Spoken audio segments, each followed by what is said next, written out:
Hello and welcome to the live stream. It's another Thursday night. I apologize for not being here last week. I ended up being sick.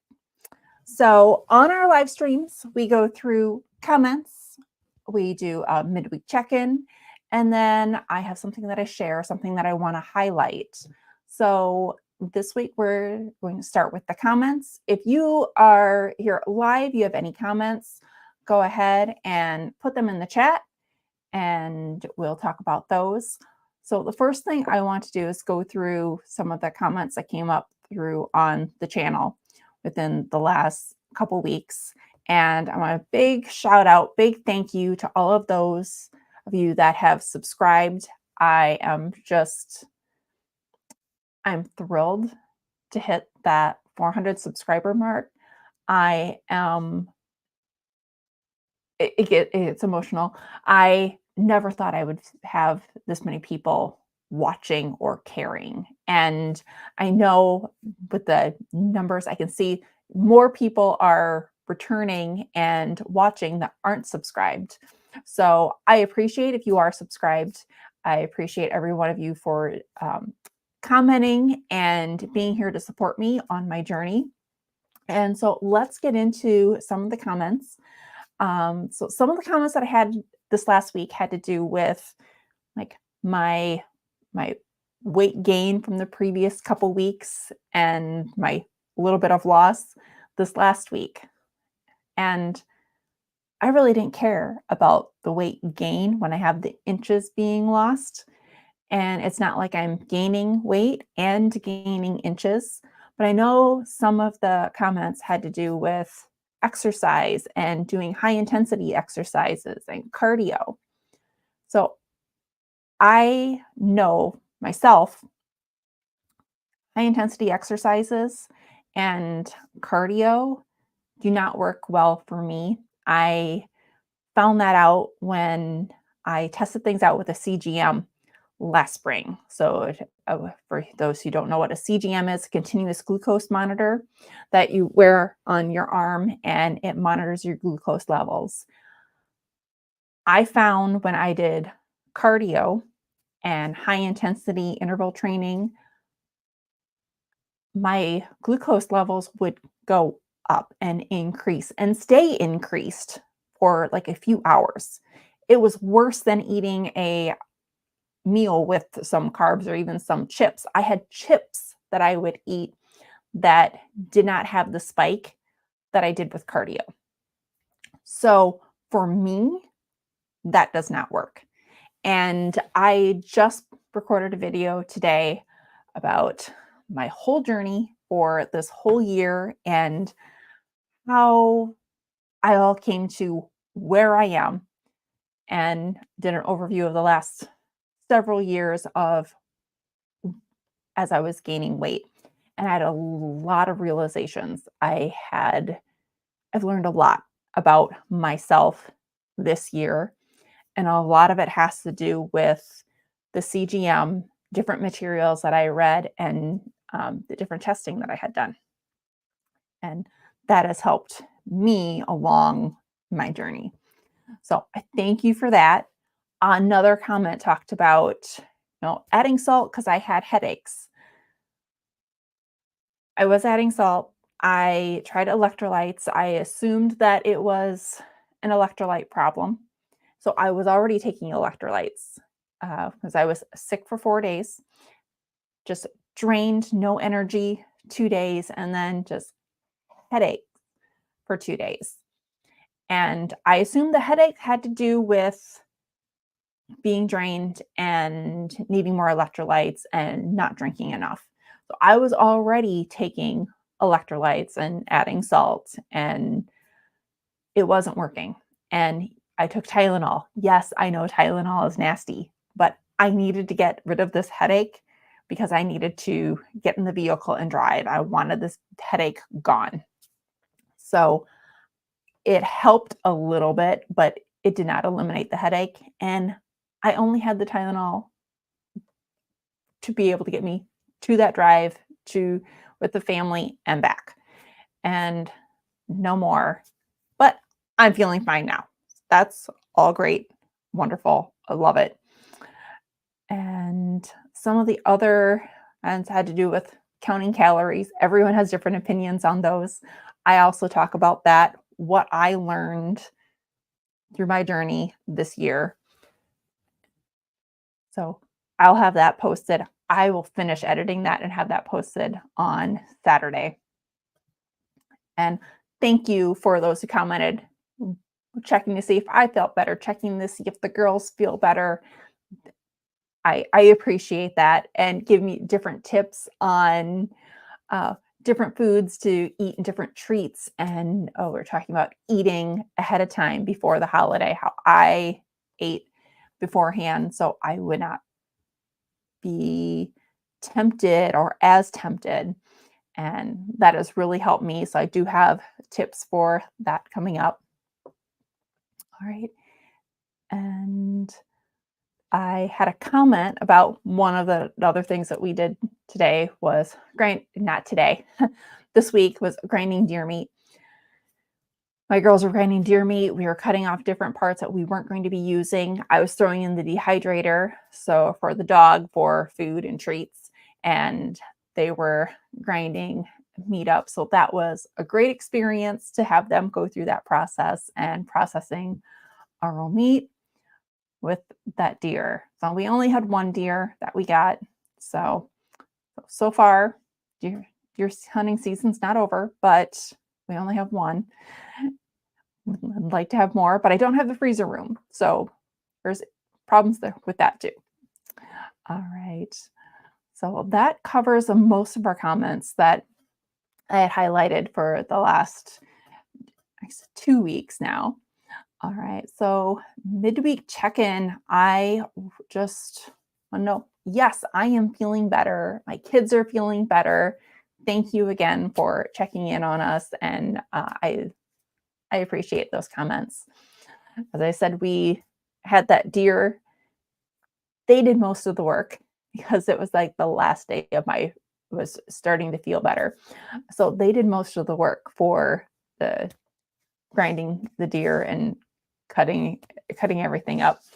I just put the things in the dehydrator because they don't know how to work the dehydrator. So that was a simple enough job for me. Put it on trays and put it in there for 6 hours. Yeah. And then one of the foods I introduced this week, the Redmond seasoning salt, the organic seasoning salt, is what I've introduced this week. I've only used it twice so far. Yes, twice. Once on the deer meat, we were cooking it in deer meat, and then once on eggs. And both times, I don't know if this is a side effect from being run down and sick, but I did notice my nose run just like once or twice throughout the day. So I don't know if it's from one of the seasonings in there, because when I chose that seasoning salt, the just all it's like an all-purpose seasoning salt. I chose that one because it had the least number of nightshades.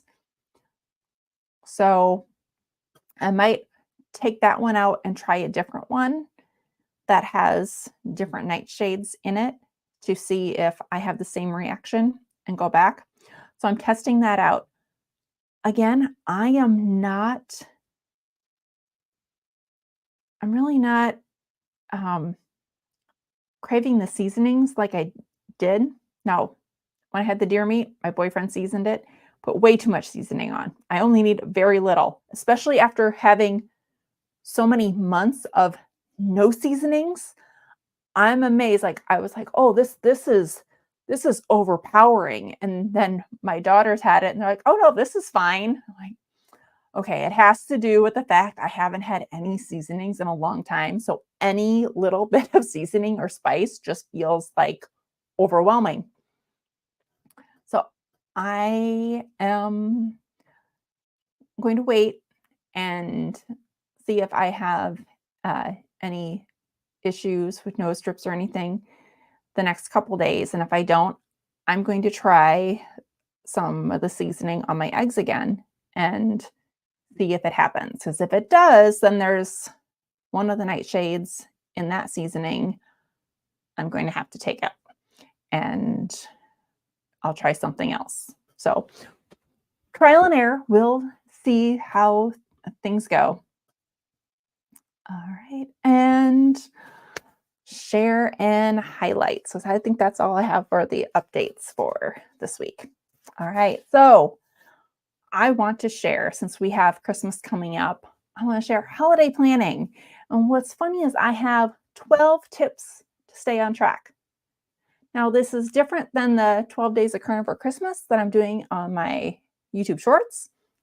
And today, when I was doing my list of things, pointing out in review of things I've learned, I also had a list of 12 things. So this 12 is just keeps coming up on the 12th month of the year for 12 days of Christmas. And now I have 12 holiday tips. So again, not planned. All right. So as the holidays are here, they can be challenging. Being around family, being around friends, and let's just face it, most of the people around us are not on carnivore. And I know I was one of those people going, "Are you crazy?" Yes, I understand because I was there. Never would have thought I was going to go carnivore. So one of the biggest tips is plan ahead, plan your meals, know what you're going to have, know what's being served, and eat something that you're able to and fill up on it so you're not tempted by the treats and snacks. Also, communicate your diet, communicate what you're doing, letting your family know your dietary preferences. This can help avoid any awkward situations. It can also create more awkward situations. But as long as you sit there, I'm full. If I don't feel like I need to eat, you can communicate that. Like, I get full on eating these meats. I'm not tempted. I don't need to try the sweets, right? Another option is bring your own food, or I know a lot of my family meals are potluck style. Bring something that you can eat and eat that. And I know in my family it's different depending on what side the families and what friends what places that I'm going to. Like my mom's side is mainly keto and carnivore, so there's all kinds of food options. And then they'll usually throw in a few treats, but those treats end up getting home with whoever sent them. And then other sides, those that they're into the fruits and the vegetables and all the lean options and sweets, and it's a holiday, so we're celebrating. And I guess that is what I run into the most with friends is it's a holiday, we're celebrating. And I'm like, I can only do so many holiday celebration events, and it's no longer moderation. So there are times, or I will bring something to pass and I will just eat what I brought, or I will bring a dish for myself. So when you do have those options, and you can look around and look for those meat options at those holiday gatherings. So you can look for some type of beef, lunch meats, different cuts, different types of animal proteins, and fill your plate with those so you're not tempted. And then you can make sure that you're eating your fattier cuts. Maybe it's just Iowa and Midwest, but we usually have some type of beef. Almost any holiday you go to, there's usually a beef or pork option, which is going to be a fattier option than chicken or turkey or anything like that. So choose those fattier meat options to help fill you up and hold you off. Stay hydrated. Make sure you drink throughout the day because that can help curb the hunger pains just from dehydration. And to help avoid temptations, just be mindful of the foods around you. Stay away from the dessert tables and just know where your triggers are. Try to avoid those. It's the easiest way to avoid temptations. If you can stay away from a certain area, it's a lot easier if you're not seeing it. And if you can connect with some like-minded individuals and have somebody that's going through the same process as you for that extra support, makes it easier to stick to a plan. I know I've been at different groups, and even in my coaching groups, I've said, hey, you run into this situation, you can send me a text message directly, and I'll be there and I'll check in on you afterwards, because it is so much easier to stay on track when you know there's somebody that's checking in on you afterwards. And you're like, no, I'm reporting to so-and-so. It's easier to say no when you have to tell somebody that you messed up, right? I find that in my coaching groups too. And it's like, if you need somebody to hold you accountable, or you're nervous, or you're about ready to go somewhere, and you're about ready to go to an event, and you're nervous that you're going to make a mistake or you're going to mess up, let me know. Like, when is it? Is it for lunch? Is it for dinner? Is it going to be late? I'll send you a message halfway through or afterwards and see where you're at. And they're like, oh, well, that makes a difference when they know that you're planning on checking up on them. So find someone that is like-minded, that has that same goals as you, to check up on you and keep you accountable. Another tip is practice mindful eating and pay attention to your body's hunger cues and if you're full. And that'll help you avoid overeating. You can always eat when you get home if you have to, but go ahead, enjoy the celebration. Do not criticize yourself if you try something that is off your plan or is not what you're not supposed to eat it. I know I have treats. Plan ahead. If you have a plan that, oh, somebody's famous dessert or famous cookies that you absolutely love, limit yourself and tell yourself, okay, I'm going to enjoy myself. I'll have one, but set that limit and have that plan ahead of time. And learn to say no. It is easy enough. It's a full sentence. And you can just say, I know I'm not going to feel well after that. I've tried this. I'm trying to stay away from sugar because it upsets my stomach, or I'm trying to stay away from some of these starches, or I've had too many desserts already and they've affected me. I just don't want something. That's not a problem. But the biggest help is having a support system. If you have friends and family that can help you on your journey and help support you, it's going to make it easier to stay on track through the holidays. So remember that as these holidays are coming up, if Christmas Eve, Christmas, New Year's Eve, New Year's Day, the next couple weeks are some of the hardest weeks of the year. And then after those holidays, no one has any problems with whatever diet you want to go on, because it's January and they're all ready to go on board. They're ready for all their New Year's resolutions, and you need to hop on that bandwagon. All right. So that brings me to New Year's resolutions and goals. I myself, I don't like New Year's resolutions. I will set goals, and I will have a year goal, and I will break that down by quarters and then by months and work on small goals and then adjust as needed.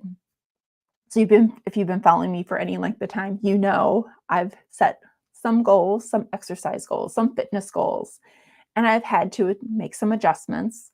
I've added some, I've taken some away, especially when I had my foot fractured. I There were goals that were just completely blown out of the water there. But having to regain the strength after that and setting new goals to try to get to where I was previously.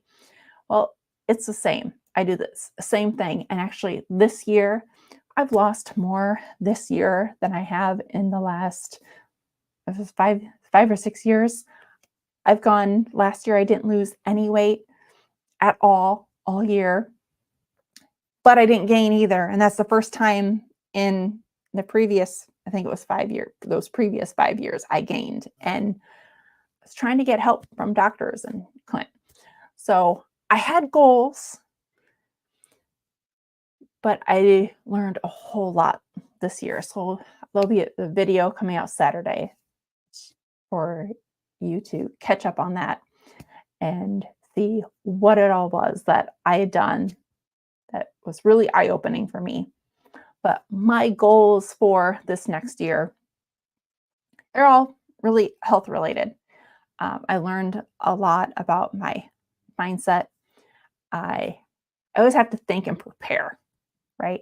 And if you follow me for any minute, I think through something, I'm preparing something. Sometimes I'm overthinking before I'll take action. I like to have some time to think about it. And I've been thinking about this for a little while. But for January, I'm thinking I was doing some somatic exercises. I feel that they were helping, especially with my hypothyroidism. So I want to incorporate more somatic exercises and not worry so much about closing my exercise ring a certain number of times.